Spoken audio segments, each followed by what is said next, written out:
Mara always waited until Tuesday mornings. That was the day her husband, Julian, had early staff meetings at the law firm. He'd leave before dawn, in his navy blue suit, murmuring a distracted goodbye at the door. By 7 a.m., she was in her car, driving across the city to the edge of an old, ivy-covered neighborhood where the cobblestones made her tires hum, and the world seemed slower, older, more forgiving. The tarot reader worked out of a converted attic above a faded florist shop. Her name was Isolde, and she smelled of sandalwood and storm water. She didn't ask too many questions. That was why Mara kept coming back. This Tuesday, however, felt different. The wind had a strange bite, and clouds hung low, like a ceiling about to collapse. Mara sat in the reading room, her hands clasped in her lap. Isolde moved like a ghost, lighting incense and placing the velvet cards on the table between them. "Let's begin," she said, eyes steady but distant, like she was already elsewhere. Mara didn't say much, just that she needed insight, that things felt tangled. When Isolde flipped the first card, the air seemed to thicken. It was the lovers, but reversed. The older woman's face tensed ever so slightly. This card, when upright, speaks of union, choice, harmony. She paused. Reversed, it often means disharmony, a betrayal, or a love that's not true. Mara's breath caught. She stared at the card, pretending it was news, but her cheeks burned with shame, because she knew who the betrayer was. Her.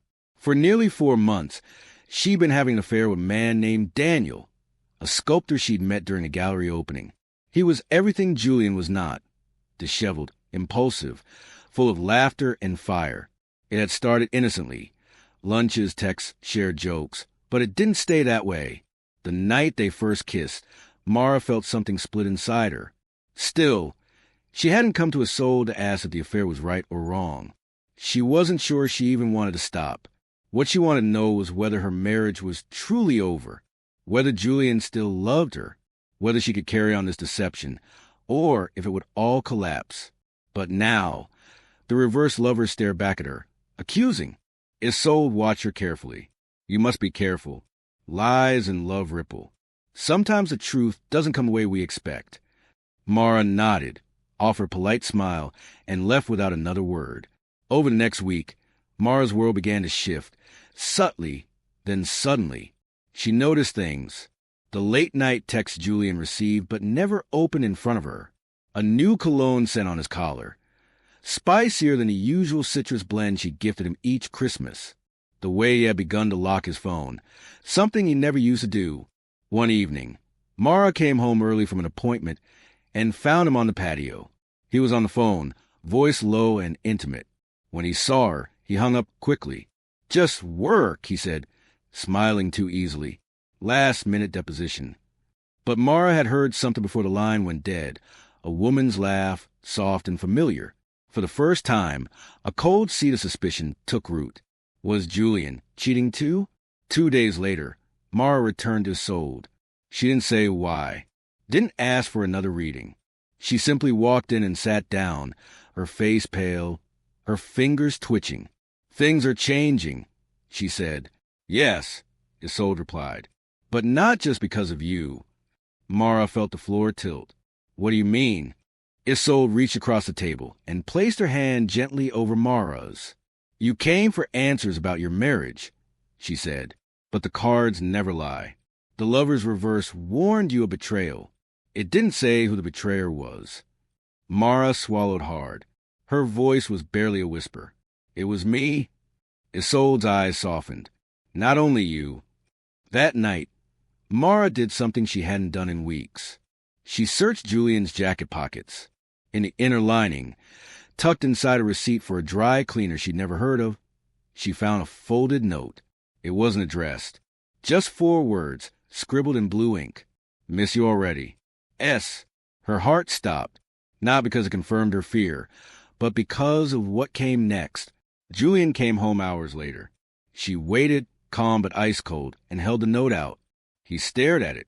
Then, with a kind of weariness that only comes from long-buried truths, he sat down. Her voice was brittle. "Who is S?" Julian didn't flinch. "Sabrina." Mara blinked. "Who?" Julian looked away. My assistant, from New York, the one I used to travel with. It started 6 months ago. Mara felt her lungs tighten. You? He nodded. I was going to tell you. I just couldn't find the right moment. Mara laughed, sharp and hollow. So the moment you did fine was after you lied to my face for half a year? The irony twisted through her gut. 2 liars, 2 betrayals. And yet, neither of them knew the other was broken in the same way. Julian raised his head. Do you love him? She didn't ask how he knew. She just whispered, I don't know. Julian nodded slowly.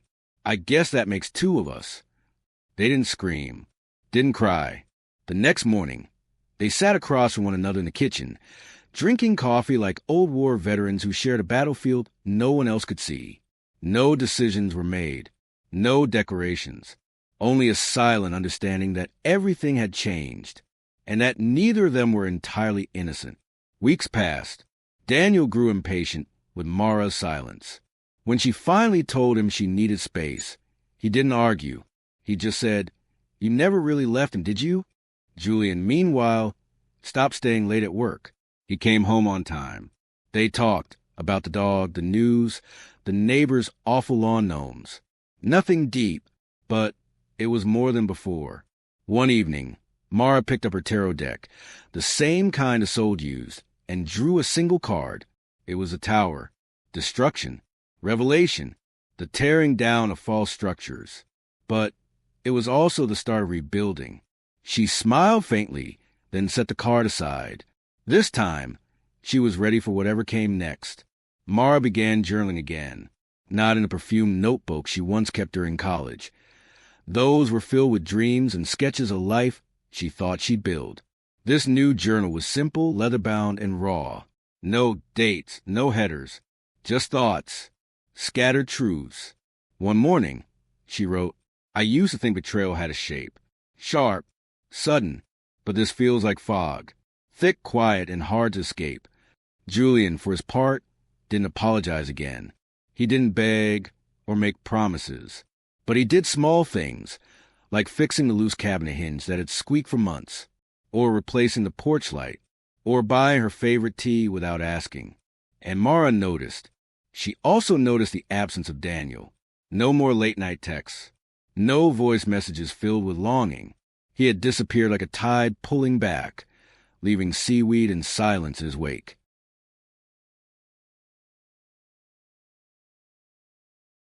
She missed him, but not as she thought she would. She missed a version of herself she became around him. Freer, bolder, alive.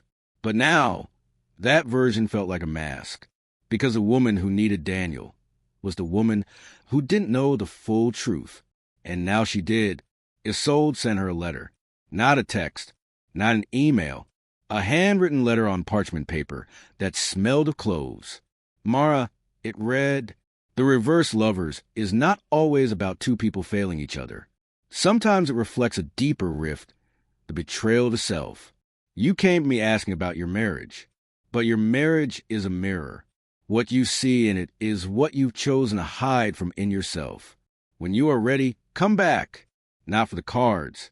For clarity, Mara folded the letter and placed it inside her journal. She didn't return to Isolde. Not yet. But those words followed her. Months passed. The leaves turned. Fall came in with sharp edges and copper colors. Their 10th anniversary approached, and neither of them mentioned it. It hung between them, unsaid, until Julian came into the kitchen one evening, holding a box. I found this in the attic, he said, placing it on the table. Photos from Santorini.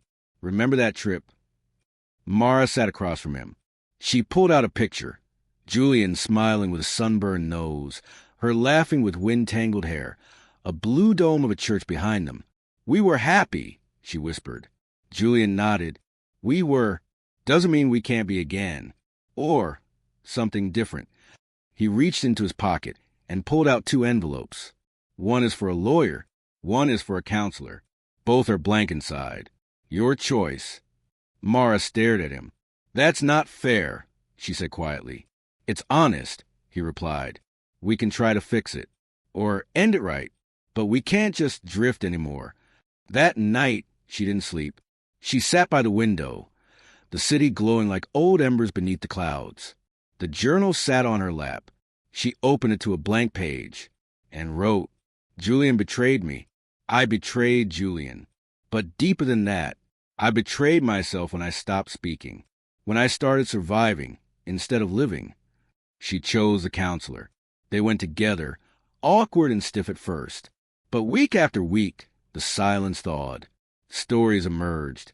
Wounds reopened, then slowly stitched. It wasn't romantic. Not at first.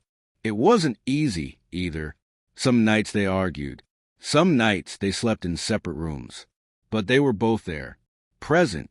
Mara deleted Daniel's number. Julian changed assistants. They bought new sheets. Painted the bedroom. Not to forget, but to begin again. On their 11th anniversary, Julian took her to the coast. They stood on a wooden pier, wind brushing her hair across her lips. He took her hand. "I don't know what the future holds," he said, "but I want to walk toward it with you. If you'll let me." She didn't answer right away, but she didn't let go of his hand either. And sometimes that's enough. Final entry in her journal. "I used to think the lover's car reverse was a warning. Maybe it was. But maybe it was also a gift. Not all love survives. But sometimes the version that burns down makes room for the one that can finally grow." 3 months later, the house was quieter now. Not with absence, but with calm. The kind that comes after storms have passed and the wreckage has been cleared. Mara and Julian no longer walked on eggshells. They had set the plates back on the table. Imperfect, mismatched, but theirs. Counseling had stopped. Not because they gave up, but because they learned how to speak again without someone translating their silence. One night, Mara stood at the mirror brushing her hair when Julian appeared behind her. Their reflections caught each other's eyes. Not the version they used to be, but who they were now. Older, scarred, real. "Do you regret staying?" he asked quietly. She paused, lowered the brush. "No," she said. "Do you?" He shook his head. "No, but I regret the years we stopped seeing each other." Mara turned, placing a hand gently on his chest. "Then let's keep looking." A week later, she went back to the old neighborhood. The florist shop was gone. The attic window was boarded up. For lease, sign hung crookedly in the front. Isolde had vanished, but the letter remained folded in her journal. The message clear. Clarity doesn't come from cards.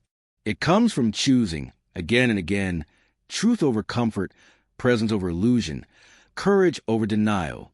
Mara walked back to her car, the wind cool on her skin. She had once come here looking for signs, for omens. Now she didn't need them. She knew who she was. She knew what she'd survived. And she knew what she would never betray again. Herself.